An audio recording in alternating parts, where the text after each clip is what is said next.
ลง3 2 1แล้วปิดด้านน่ะเอาไปแกรนสตอรี่อย่าลืมกดติดตามแล้วกดกระดิ่งตรงนี้สวัสดีครับ วันนี้ DIY ของเล่นแสนสนุกของเราคือเรือเจ็ตสกี เจ็ตสกี เป็นเรือเจ็ตสกีกระดาษครับนี่เท่มากเลยไปดูวิธีการทำกันเลยฟิว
ดูแล้วก็เหมือนกระสวยอากาศสมัยใหม่เลยนะครับเพราะว่ามันทันสมัยก็เลยเป็น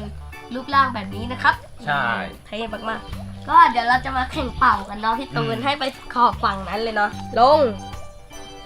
3 2 1แล้วปิดด้านน่ะเฮ้ยน้ำเข้าเรือเย้ถึงก่อนแต่น้ำเข้าเรือจะพังอยู่แล้วเรือจะล่มแล้วพี่ตูนเอาไงดีกู้ภัยช่วยด้วยเราจะมาแข่งกันอีกรอบหนึ่ง3 2 ไป